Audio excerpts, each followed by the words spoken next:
ఆ అపార్ట్మెంట్లో ఓ బాలిక నెల రోజులుగా ఉంటోంది. మరోవైపు ఇంటి యజమాని కుమారుడిపై యువతి ఫిర్యాదు చేసింది. అప్పుడు యువతి మరియు యజమాని కొడుకు మధ్య ఏమి జరిగిందంటే, ఈ ఫోటోలో కనిపిస్తున్న వ్యక్తి సంజయ్ నగర్లోని మారుతి బరంగై నివాసి మంజునాథ్ గౌడ్.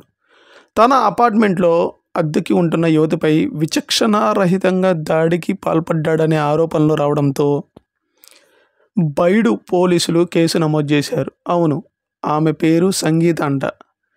మంజునాథ్ గౌడ్పై సంజయ్ నగర్ పోలీస్ స్టేషన్లో ఫిర్యాదు చేసింది. ఆమె ఫిర్యాదు మేరకు పోలీసులు నిందితుడిని అరెస్ట్ చేశారు.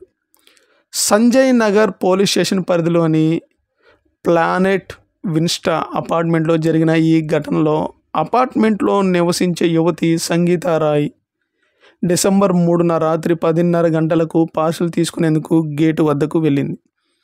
ఈ సమయంలో నిందితుడు మంజునాథ్ సంగీతను దూషించి ఫ్లాట్లోకి లాగడానికి ప్రయత్నించాడు. సంగీత అతను తాగి ఉండడంతో ఏమీ మాట్లాడకుండా మౌనంగా ఉంది. మళ్ళీ అరుస్తూ యువతి నుదుటిపై కుట్టాడు. అంతే, మంజునాథ్ మెడను గట్టిగా పట్టుకున్నాడు. తప్పించుకునేందుకు ప్రయత్నించగా వేలిని కొరగ్గా గాయమైంది. సంగీతను ఇంట్లోకి రానివ్వకుండా దుర్భాషలాడినట్లు ఆరోపణలు ఉన్నాయి. ఈ అంశంపై నిందితుడు మంజునాథ్ తండ్రి కెంపెగౌడ స్పందించారు. యువతి క్యారెక్టర్ సరిగ్గా లేదని, అలాగే రాత్రుల్లో యువకులతో కలిసి రోడ్డుపై సందడి చేసేదని, అబ్బాయిలను ఇంటికి తీసుకుని వచ్చేదని, రాత్రి 12 గంటలు కావస్తున్నా ఆమె సందడి ఆగలేదని, అందుకే ఇల్లు ఖాళీ చేయమని చెప్పాడు. అంతకుముందు ఆమె అబ్బాయిలతో అర్ధరాత్రి రోడ్డుపై బిగ్గరగా మాట్లాడుతోంది. నా కొడుకు వెళ్ళి అడిగాడు.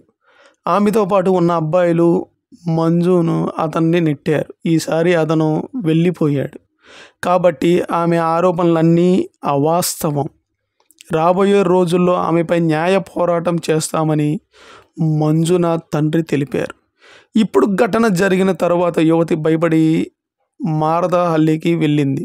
ఈ కేసులో నిందితులను అరెస్ట్ చేసిన సంజయ్ నగర్ పోలీసులు యువతి వాంగ్మూలాన్ని, నిందితుడు మంజునాథ్ తండ్రి వాంగ్మూలాన్ని రాబట్టి విచారిస్తున్నారు.